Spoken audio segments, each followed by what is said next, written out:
본 방송에서 제공하는 투자 정보는 투자 판단에 대한 조언입니다. 방송에서 제공하는 주식의 가치, 가격 상승 및 가격 하락에 대해서는 방송사에서 보장하지 않습니다.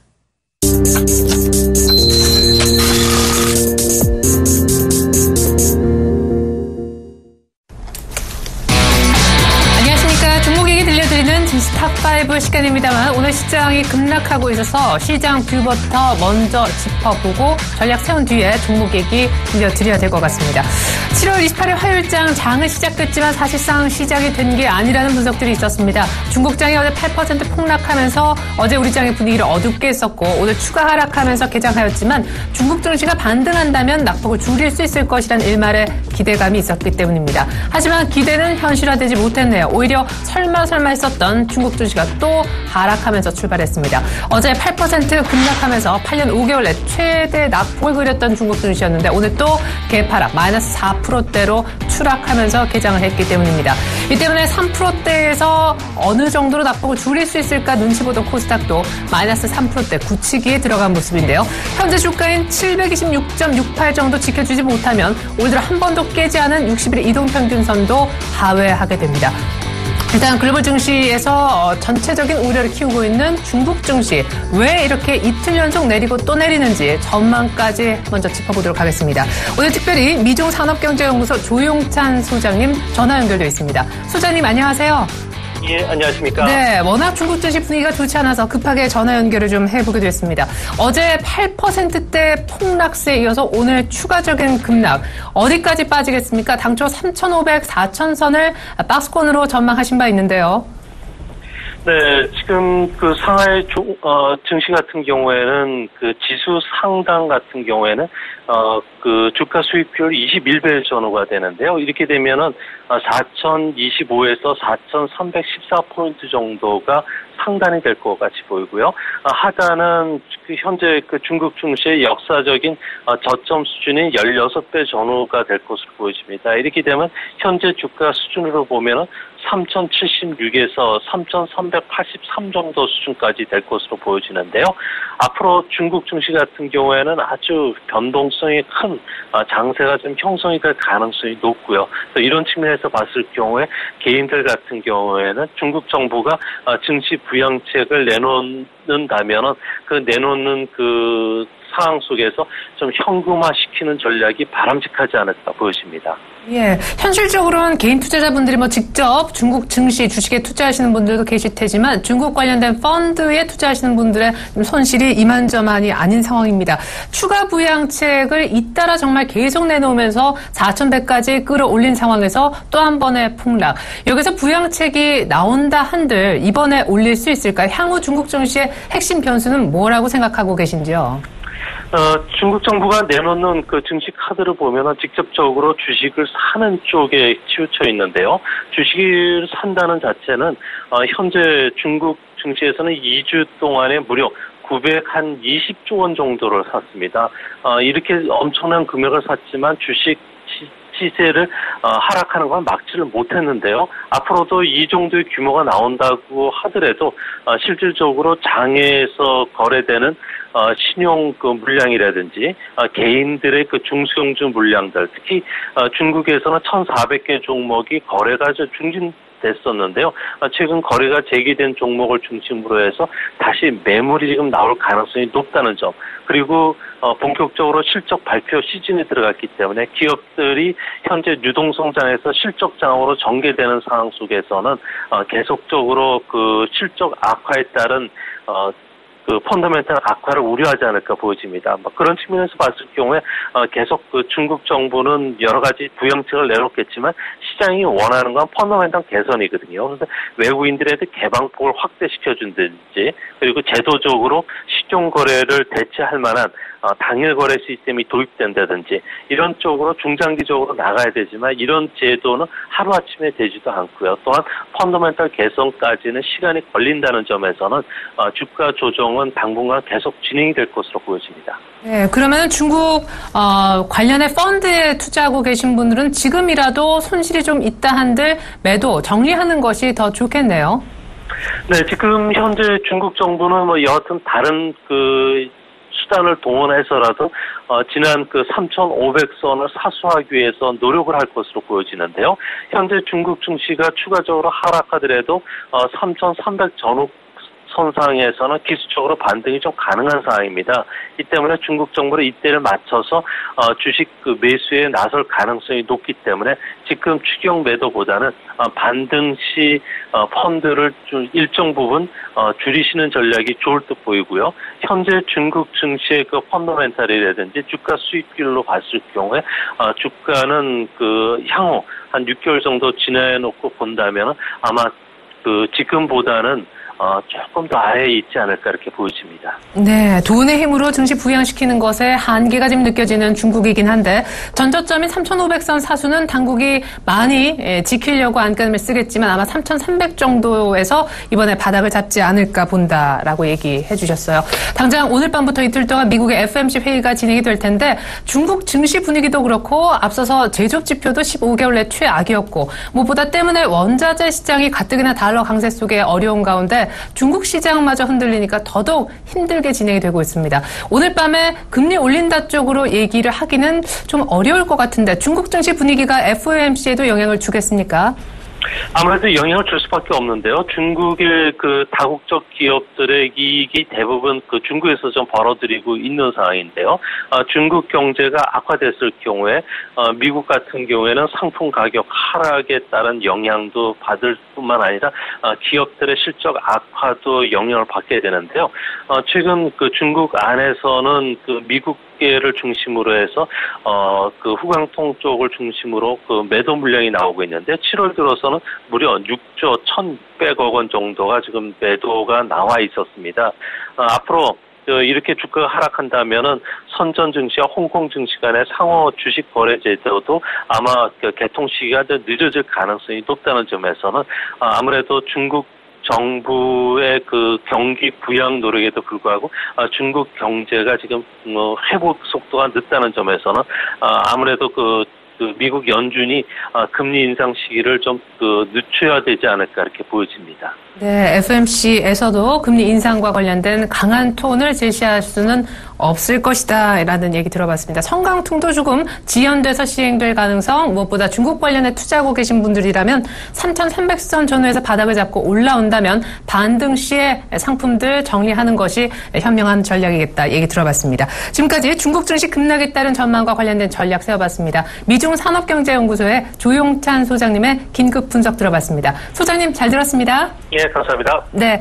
자, 문제는 중국은 그런데 우리 시장에서 코스닥이 또 만만치가 않게 밀린다는 것이죠. 어제 3% 이상 밀리면서 9개월 내 최대 낙폭을 그린 이후에 오늘 또 추가적으로 3%대 낙폭을 보여주고 있습니다. 어느덧 지수는 730선이 깨져 있는데 문제는 오늘 제약주가 또 문매를 맞고 있다는 점이죠. 사실상 외국인 기관이 엄청나게 파는 건 아닌데 제약주가 또 3차 하락을 오늘 맞고 있는 중입니다. 오늘 도움 말씀 들어보죠. 샘플러스 오현진 멘토 직접 나와주셨습니다. 안녕하세요. 네, 안녕하세요. 네, 종목도 준비해 오셨다고 들었는데 일단 코스닥 특별히 제약주 중심의 급락이 시사하는 바가 뭐라고 보시는지 관련해서 이제 포트폴리오를 어떻게 준비하면 좋을지 전략 측면에서 한 말씀 들어보죠. 네, 현재 시점에서 이제 코스닥이 세게 밀리는 것은 특별한 악재가 나온 것은 없습니다. 다만 그동안 많이 올라온 상황에서 대외적인 불확실성이 많다라는 거죠. 말씀해 주신 중국 증시 급락이라든지 아니면 FOMC 회의 결과를 앞두고 있다라는 부분이라든지 달러 강세로 인해서 외국인이 환손실을 느낄 수 있다든지 2분기 실적이 별로 좋지 않다든지 이런 부분들이 종합적으로 작용하는 것 같고요. 고가주로는 악재가 없어도 전체적으로 매도세가 좀 쏠리고 있습니다. 그리고 이번 코스닥 하락이 이전처럼 그렇게 강하게 다시 올라오기가 조금 어려울 수도 있겠다라는 생각이 드는 부분은 코스닥에서 밀리는 업종이 전체적이라는 거예요. 예전 같은 경우에는 코스닥 시장이 꺾일 때 제약바이오가 급락하면서 코스닥 시장을 눌렀습니다. 그런데 오늘은 제약바이오를 포함해서 상대적으로 전업종이 밀리기 때문에 그렇다면 이제 코스닥 지수가 다시 올라가려면 전업종이 다시 올라와 줘야 되거든요. 네네. 그러기는 조금 어려울 수도 있겠다라는 관점이고 오늘장 제약바이오가 보시면 코스피에서는 의약품업종 지수가 3.5% 정도 코스닥 제약 그 업종 지수는 4% 정도가 빠집니다. 지금 코스닥 지수가 3% 정도 조정이죠. 제가 볼 때는 특별히 제약주가 강하게 빠진다라고 생각되지는 않아요. 그냥 전 업종이 빠지는데 제약주도 같이 빠지는 것이다라고 판단을 하고 있고요. 어쨌든 코스닥 시장이 완전히 끝났냐? 요번 주까지 확인을 해보시면 될 것 같고요. 요번 주에도 상대적으로 계속해서 코스피가 강세 움직임을 보인다. 그때는 확실하게 대형주 비중을 늘리셔야 되지 않을까. 지금도 중소형주 중에서 보유하고 계신 종목이 흔들리신다면 그런 종목들을 줄이고 대형주로 좀 수급의 매기를 이동시켜야 되지 않을까라는 생각을 하고 있고요. 현재 시점에서 관심 있게 볼 부분은 이제 IT 대형주나 자동차 대형주 혹은 부품주라고 생각을 합니다. 아무래도 달러 강세에 따른 수혜를 받을 수 있는 그런 종목군 중심으로 좀 매기를 이어가시면 좋을 것 같고요. 특히 오늘 자동차 관련주 시장이 무너지는 것과 전혀 관계없이 상대적으로 굉장한 강세를 보여주고 있습니다. 그만큼 낙폭 과대에 따른 수급 유입에 대한 기대감 계속해서 이어지고 있고요. 향후 달러 강세로 실적 개선에 대한 기대감도 보여지고 있으니까 현재 시점에서 IT 대형주 특히 최근에 올라오는 자동차 완성차라든지 부품주를 좀 관심 있게 보시면 좋을 것 같습니다. 네. 코스닥의 오늘 하락은 어제에 이어서 오늘 또 제약주가 하락하기 때문이기도 하지만 전체적으로 다 섹터가 밀리고 있기 때문이기 때문에 이제 코스닥이냐 코스피냐의 결정이 슬슬 이루어져야 할 때다라시면서 자동차주 좋게 보셨습니다. 오늘 이런 가운데 샘플러스 오현진 멘토는 어떤 종목을 주목하자라고 얘기해 주실까요? 종목 탑5 공개하도록 하겠습니다. 오현진 멘토의 추천주 5개 종목 명부터 보죠. 첫 번째 종목은 바로 자동차 부품주 가운데 대장인 현대모비스고요. 두 번째 종목은 현대위아, 그리고 세 번째 종목은 넥센타이어. 오늘 자동차주 준비해 오신 모양인데요. 네 번째 부품주는 바로 한라비스템 공조, 마지막 종목은 S&T 모티브입니다. 오늘 이렇게 따끈따끈한 핫섹터로 떠오르는 자동차주, 특별히 부품주 얘기 들어보겠습니다.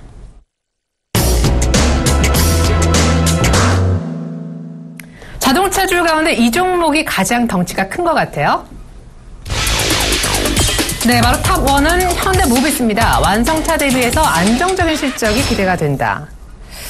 그래요. 사실 중국 시장에서 판매가 부진한 것이 결정타였던 것 같아요. 차들이 얼마 전에 연 저점까지 찍었었는데 현대차도 그렇지만 모비스도 저점 대비 드라마틱한 상승세를 보여주고 있어요. 어제 급등했었고요. 네, 맞습니다. 그래서 자동차 부품주를 말씀드릴 때 현대모비스는 어차피 빼놓을 수는 없을 것 같아요. 종목이 갖는 대표성 때문이다라고 보시면 될 것 같고요. 일단 최근에 있어서는 실적 개선에 대한 기대감이 조금씩 높아지는 부분들, 그리고 완성차 업체보다는 부품주가 상대적인 실적이 조금 더 안정적입니다. 그런 부분을 생각해 봤을 때 현대모비스 점수를 좀 줄 수 있지 않을까 판단을 하고 있고요. 과거에 많이 판매를 했었던 신차가 이제 부품을 교체할 시기가 도래했어요. 그러면서 부품주인 동사의 매출이 늘어날 것이다라고 보고 있고, 신차의 ADAS 탑재율이 증가하면서 수익률이 개선될 것으로 보입니다. 이 ADAS는 이제 지능형 운전자 지원 시스템이라고 해서요. 앞차와의 추돌이나 이런 부분들을 방지해주고 급발진이라든지 이런 부분을 조절해주는 시스템이다라고 보시면 될 것 같고요.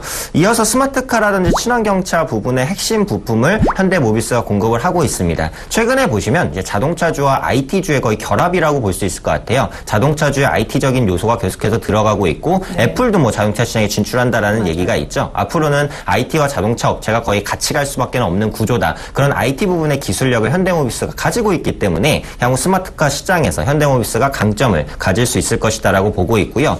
현대차가 중간 배당을 결정을 했죠. 1,000원 정도요.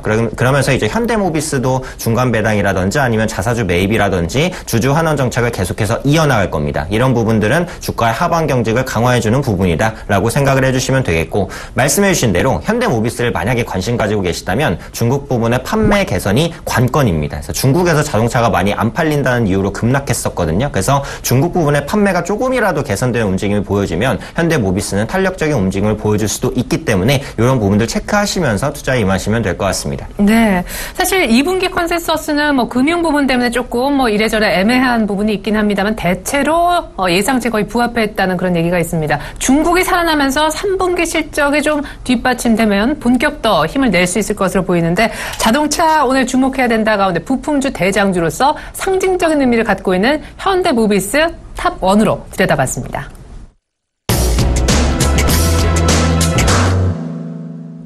네, 자동차 부품주 가운데 대장주를 탑1으로 들여다봤고요. 계속해서 두 번째 부품주 알아보죠.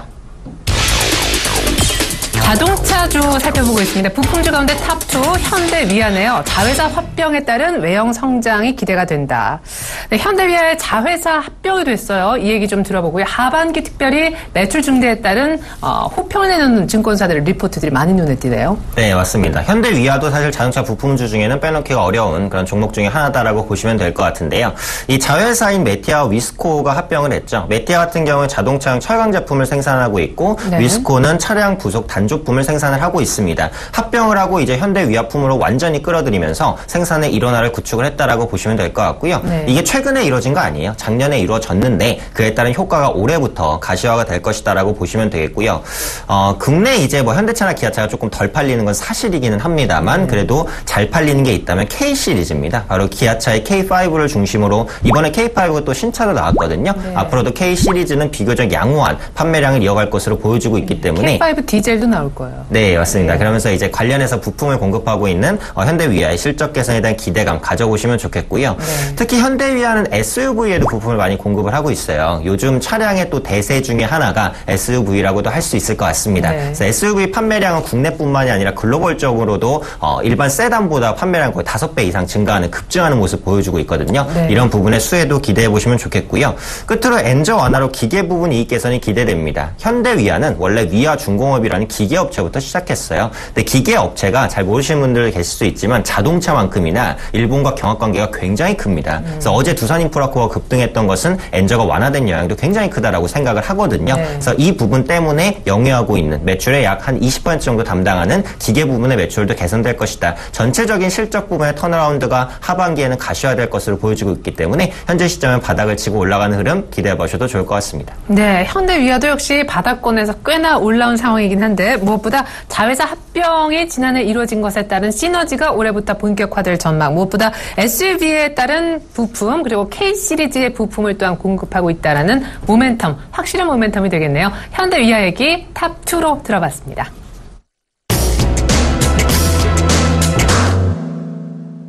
네, 이번에는 타이어 관련된 종목이네요. 탑3입니다. 네, 세 번째 자동차 부품주는 타이어주 가운데 넥센 타이어입니다. 2분기 아직 실적을 발표하진 않았지만 양호한 실적이 나오지 않을까 기대하고 있습니다. 무엇보다 넥센 타이어는 미국 쪽의 비중이 높고 중국 쪽의 비중이 낮아서 오히려 다른 한국 타이어, 금호 타이어보다 2분기 실적이 좋을 거라고요. 네, 맞습니다. 그렇기 때문에 주가도 타이어주 중에서 가장 양호하다라고 보시면 될 것 같고요. 오히려 올랐어요. 네, 맞습니다. 네. 그래서 2분기 영업이익가 590억 정도, 컨센서스를 소폭 상회하는 모습이 나타날 것 같고요. 미국과 유럽 부분의 판매 비중이 말씀해 주신 대로 높습니다. 달러도 강세고 유로화도 강세죠. 그리고 미국과 유럽에서는 생각보단 자동차가 잘 팔려요. 그런 부분 때문에 타이어의 교체 수요도 좀 많을 것이다라고 보고 있고요.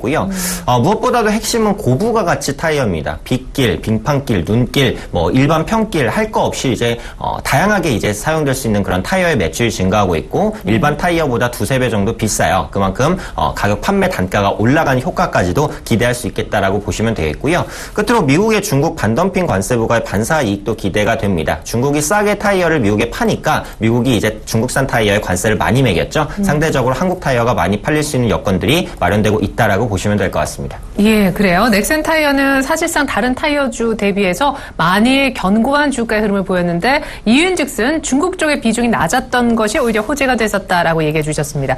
넥센 타이어 얘기까지 탑3로 들어봤는데 타이어주까지 어느 정도 감을 잡으셨나요? 계속해서 자동차 부품주 얘기는 이어집니다. 탑4 이어서 확인해 볼게요.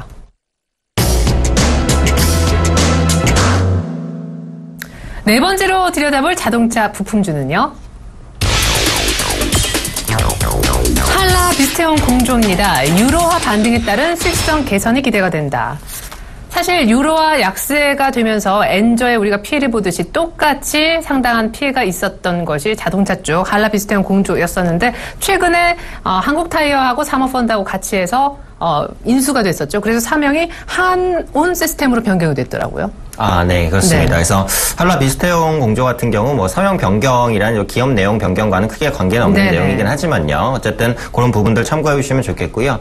유럽 매출 비중이 40% 수준을 굉장히 높습니다. 그래서 유로화가 앞서 말씀드렸듯이 강세로 전환되고 있기 때문에 수익성이 개선될 것으로 보고요. 고객사도 중국의 로컬사와 폭스바겐 등으로 다변화가 되고 있다는 것, 매출의 안정성을 확보하는 부분이다라고 보시면 되겠고, 네. 최근에 자동차 환경 규제가 강화됩니다. 유로6가 도입이 되면서 EGR 밸브, 배기가스의 질소를 감축시킬 수 있는 밸브의 판매가 계속해서 증가할 것이다라고 보시면 되겠고요. 네. 국내 전기차용 히트펌프 시스템을 개발을 했습니다. 히트펌프 시스템은 기체 냉매를 액체로 변경하는 과정에서 열을 이용해서 전기를 발생시키는 장비입니다. 특허까지 이제 받아낸 그런 장비이기 때문에 네. 앞으로 전기 자동차 시대에 따른 수혜도 받을 수 있을 것 같고요. 국내 전기차 판매가 늘어날 것으로 보여지고 있기 때문에 역시 관련 부분의 부품 매출 증가도 기대된다라고 말씀드리도록 하겠습니다. 네, 어제 자동차주들 또 세게 올라왔을 때 한라비스태용 공조도 적지 않은 거래를 동반하면서 5% 가까운 급등세를 보였었는데요. 유럽 매출의 비중이 높은 한라비스태용 공조는 유로화가 강세를 보이면 보일수록 유리한 구조입니다. 전기차 관련주로도 폭넓게 묶을 수 있는 한라비스태용 공조 네 번째로 얘기 들어봤습니다.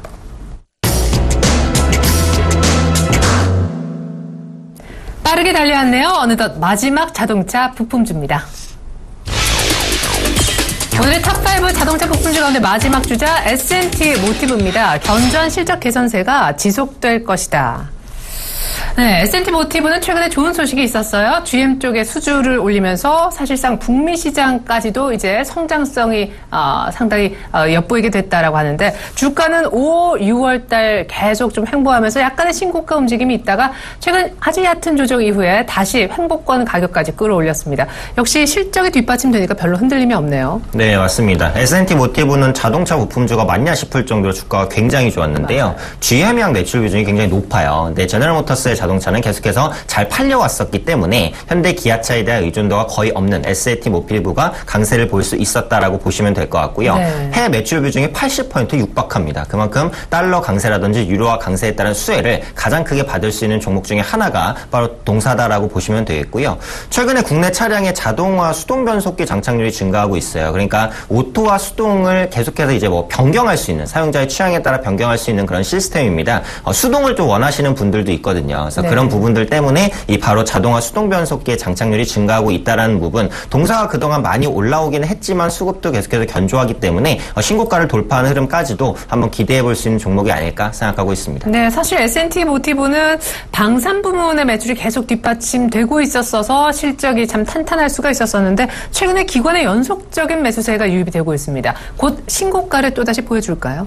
네, 그럴 것 같아요. 지금 최고가가 69,400원에서 형성이 되어 있는데 오늘은 시장이 밀리면서 이제 같이 밀리는 경향이 없지 않아 있습니다. 하지만 외국인의 수급도 크게 꺾이는 모습은 아니고요. 말씀해 주신 대로 기관이 끌어당기는 모습들이기 때문에 전 고가까지 한번 노려볼 수 있는 종목이다 판단하고 있습니다. 네, 이렇게 해서 현대모비스부터 현대위아, 넥센타이어, 그리고 한라비스태용 공조, S&T 모티브까지 이게 자동차 부품주야 이런 것도 있구나, 이런 차트도 있구나라는 걸 느끼셨을 것 같습니다. 자동차 부품주 가운데 오늘 딱 하나만 골라주시죠. 네, 오늘 제가 말씀드릴 탑픽주는 넥센타이어입니다. 네, 의외로 타이어주 가운데 견주했었던 미국 쪽의 매출 비중이 높은 그런 종목이었는데요.